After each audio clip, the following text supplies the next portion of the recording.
what I heard made me think that I was going to be attacked by some big animal.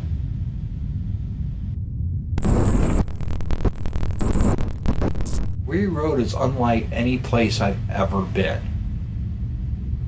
It was the first time I've ever been so scared I have ran away. Something on the road. There's what? Oh, fuck. Alright, it is May 29th at 1:39 a.m. Starting our second investigation at Weary Road. Everybody want to say their names for me? Marty. Nicole. Lauren. And I'm Tom. So here we are to do this again. This was the investigation that taught us that we need to have full audio coverage. We got the field mic up on the middle of the trunk. We got 1, 2, 3, 4 pieces of audio equipment. We also had a couple of static cameras set up. One that we had set up to record a shot down the road, just in case we got the phantom car lights, and another that we fixed on our millimeter. Got a lot of black video. We learned that we needed better cameras. Is there anybody out here with us?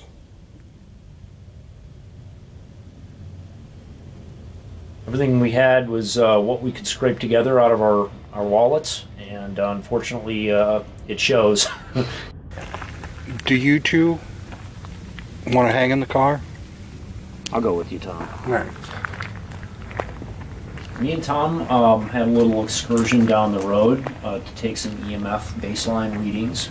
We spent some time conducting an EVP session. Speak to the red light. Back at the car, our investigators were inside the car with the door closed, and they got a knock. Yeah, I just heard that. Front of the car? That's back.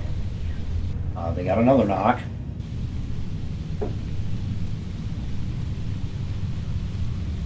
Another knock on the trunk. Mm-hmm. And then they said they felt the car move or shift while they were sitting in it. Did you just feel the car move? Shifting or something. Yeah. And then another. And then another knock on the car. And then the full spectrum camera they had suddenly decided its card was full.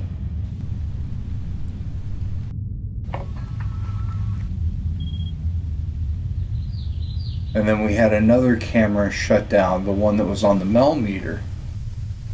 We've had so many equipment problems, whether, We're talking 0 KB files sometimes. yeah, clean memory card in it, and suddenly it just says, oh, no, I'm full, I'm shutting down. I think our one saving grace that night was the fact that we were running a control mic.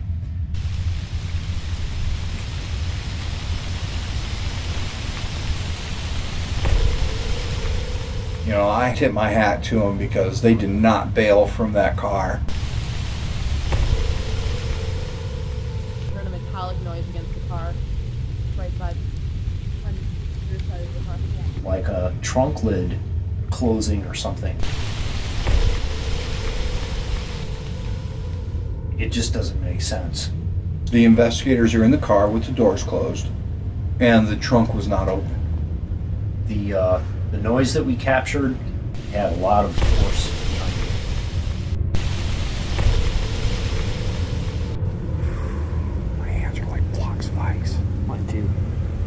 We decide that we're going to head back to the car and see what was going on. We went back and checked in with the investigators and learned that they'd been, sitting in the car listening to all this activity around. There's a lot of knocking in the back, and then the car moved. The cameras in the car and on the car are the ones that had the problems. The one on top of the car ran for about More of a, like, 45 Marty, did you put fresh batteries in the red Jazz? Yes. Because they're drained. Because the one that was pointed down the road ran for almost 3 hours. It shut itself off. Wow. So what I want to do. And then Tom nominated himself I'll take the. as ghost bait. And he set himself walking down the road. And as I wander up the roadway, is about the first set of trees I came to, I smelled a foul smell. Smell of skunk. It was a localized foul odor. Why do you play tricks with people on this road? I want to know. When I get to the cold spot we experience, Not here all alone.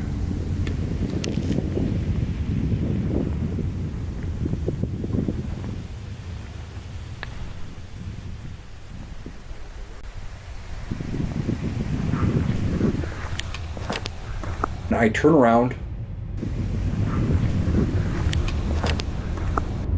and I run away.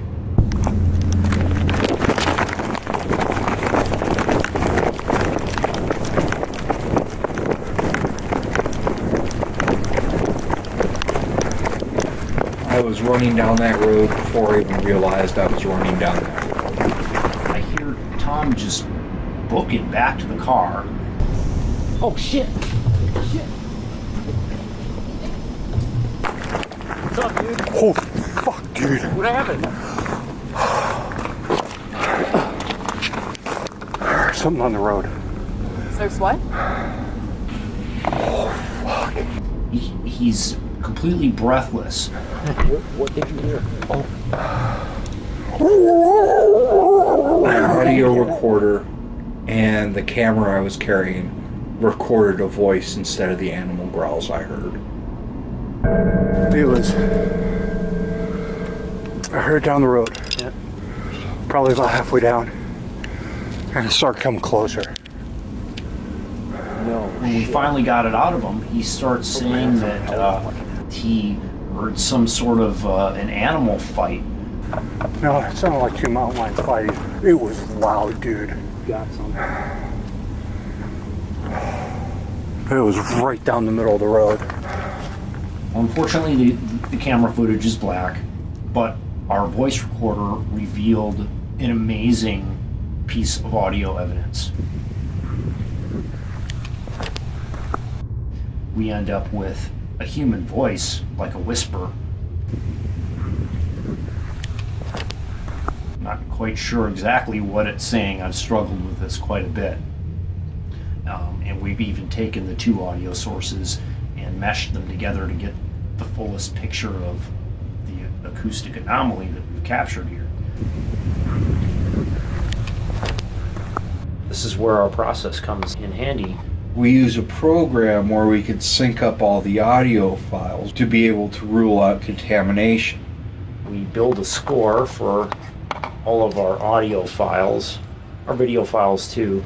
But we always look at our audio first. We have the Sony voice recorder, which Tom had on him at the time. We have the second channel, which is our control mic. EVP is marked right there, is where the whisper is. I'm going to turn down all the other channels.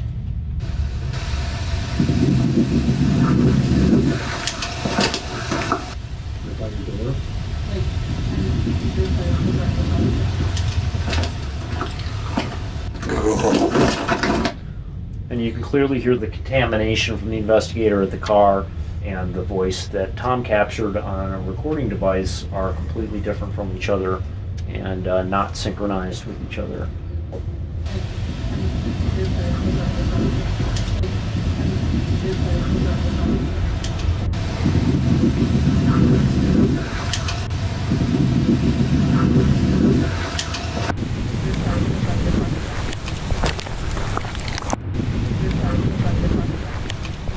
That was easily one of the most frightening things that has ever occurred to me.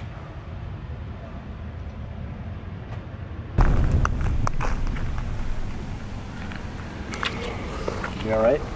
Yeah, I'll be fine.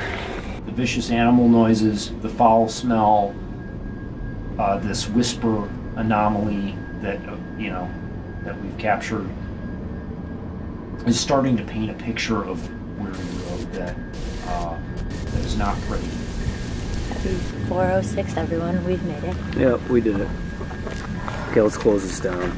Yeah, Weary Road, very serious business. It seems like the more we investigate this place, the scarier it gets because the context just deepens every time. And we begin to learn more and more about why there's a good reason to be afraid of this place. I don't think we got our phantom lights, but might hang something. I don't know.